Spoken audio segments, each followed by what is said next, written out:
100% of the blame for this video can be directed at Metal571.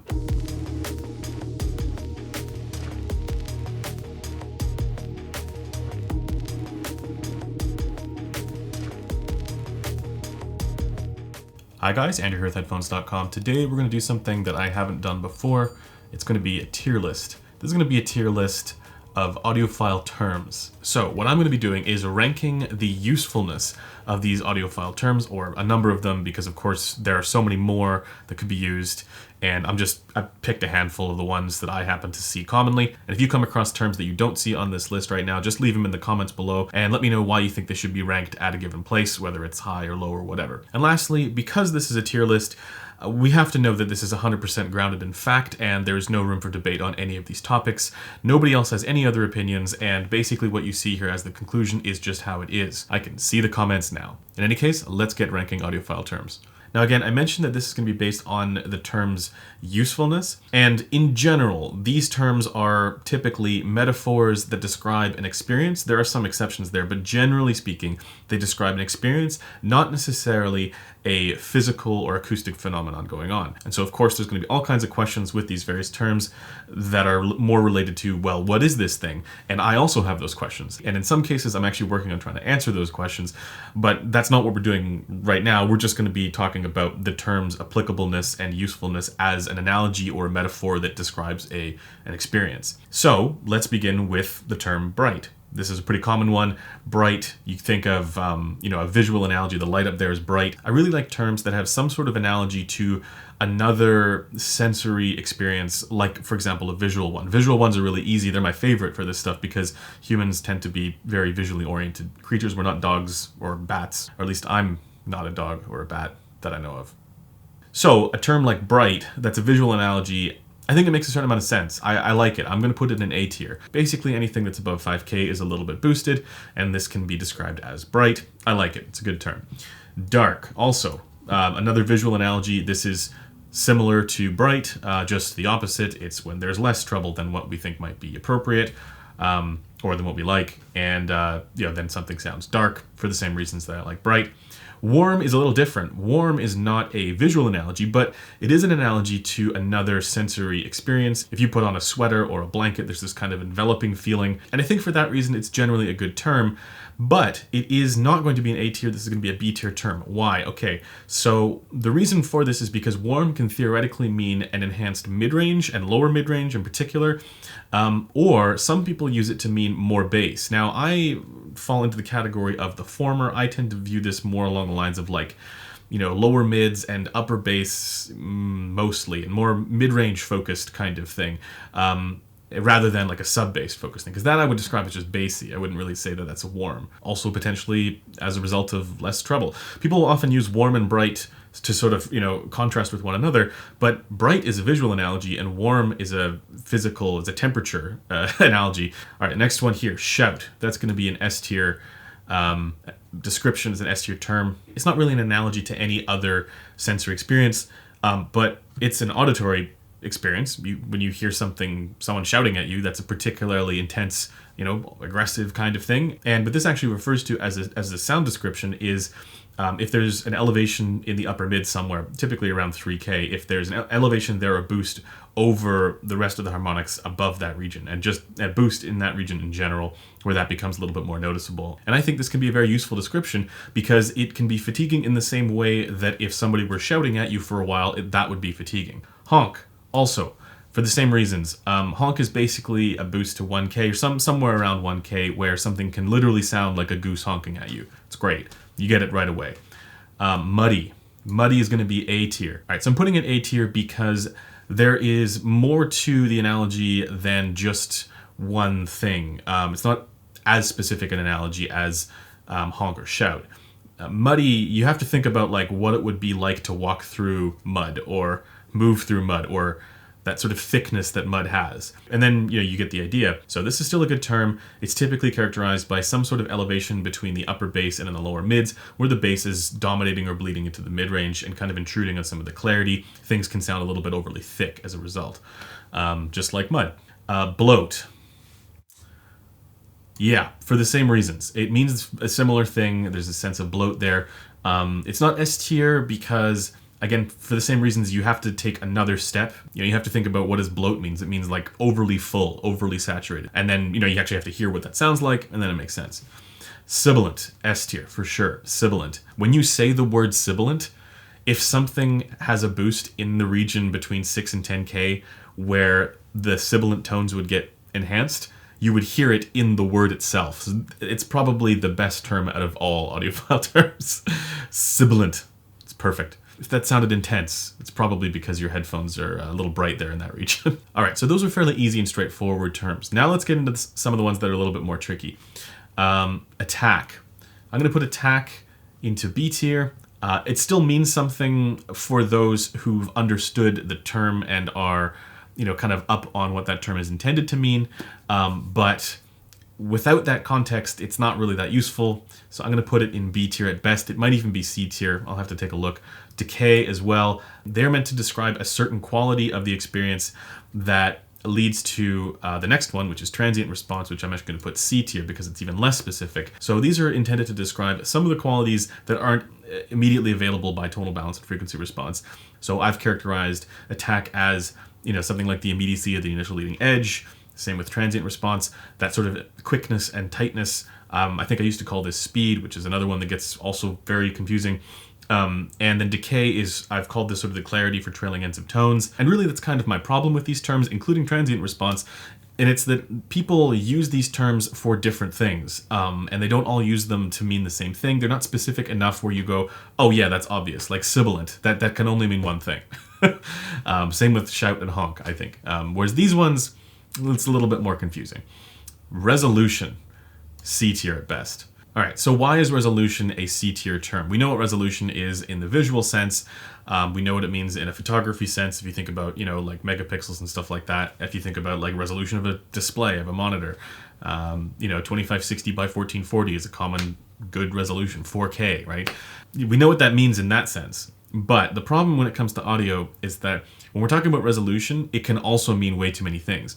It can mean literally how high up the frequency response goes on a given device. So if something can play up to 40 kilohertz, that's technically higher resolution than something that can only play up to 20 kilohertz. But at the same time, that can still sound low res if the frequency response is all over the place. If you have a really good balance between fundamental and harmonic tones, that might be described as good resolution. So you could frame it in a total balance sense, but the problem with that as well is that other people still will use this term to refer to some of the other qualities like attack and decay.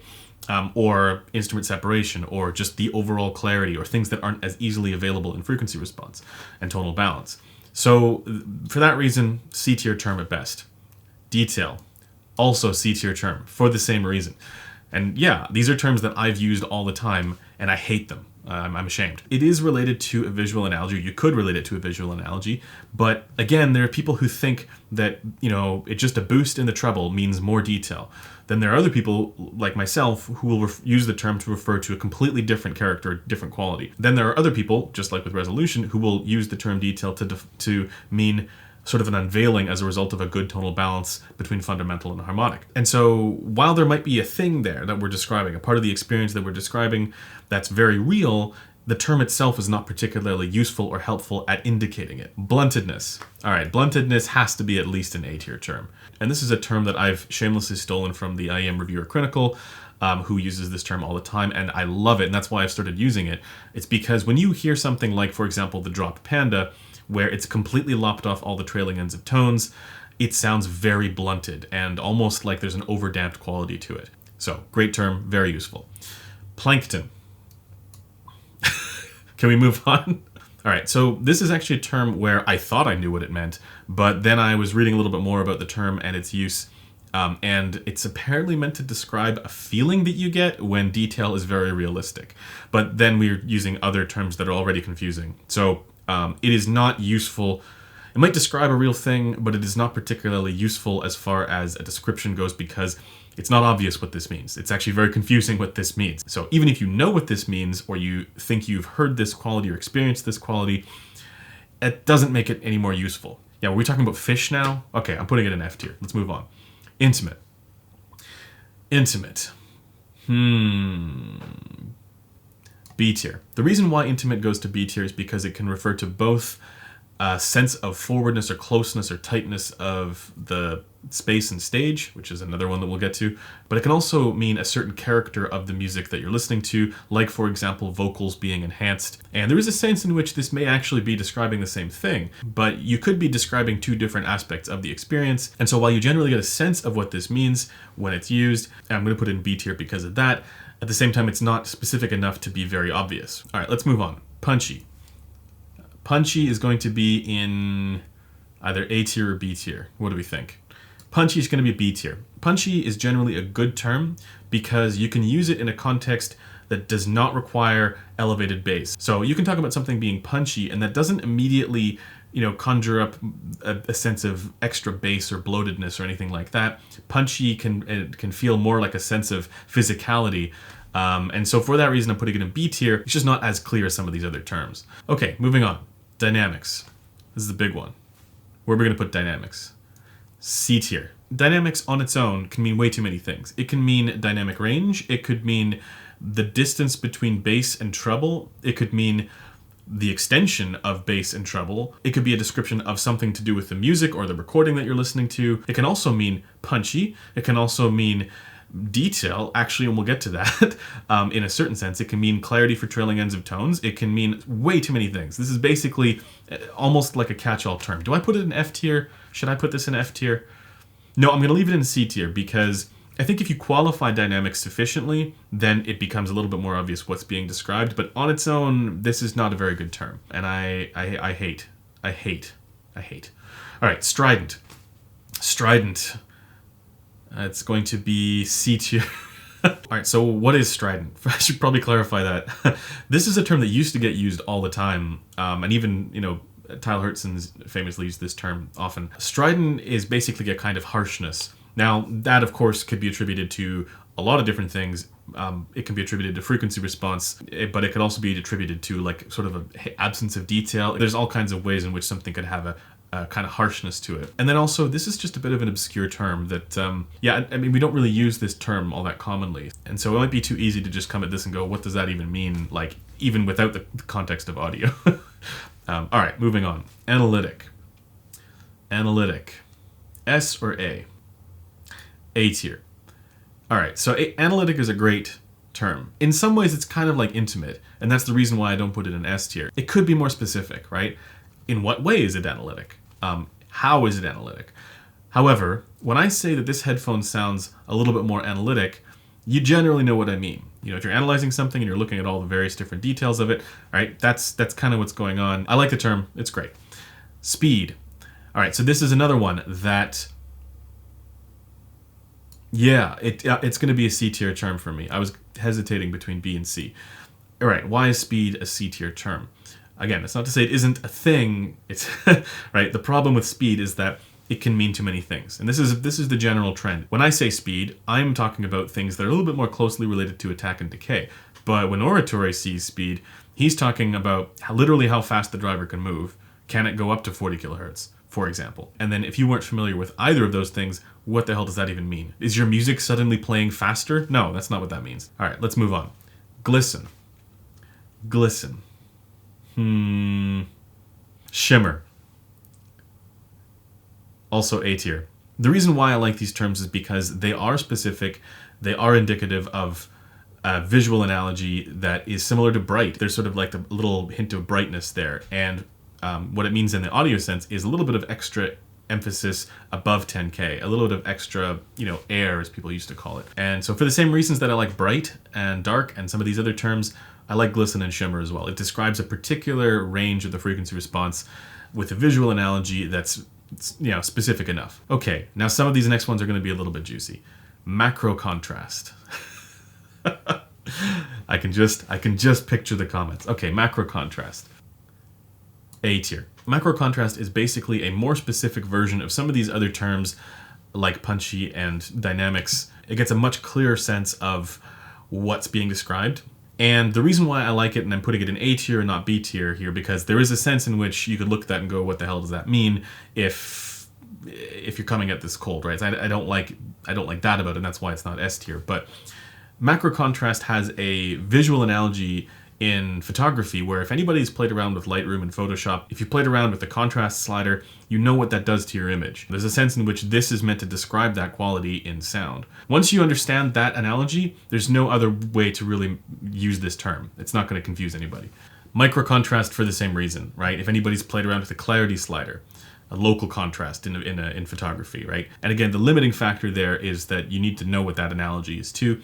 You need to understand how that works in photo editing software, and for that reason, it's not higher on this list. It's not S tier because of that. And terms like this are the reason why other terms like detail and resolution are so far down on this ranking, because those terms don't really. They're not specific enough the way that micro contrast and macro contrast are. You know, detail could mean micro contrast. It could also mean instrument separation.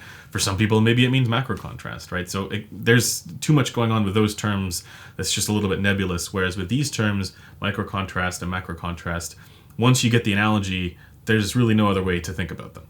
All right, soundstage. Soundstage. Yeah, I mean, it's pretty straightforward, isn't it?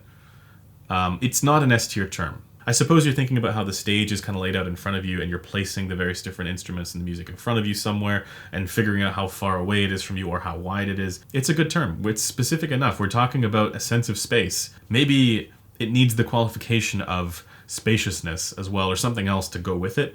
But yeah, it's a solid term. All right, slam.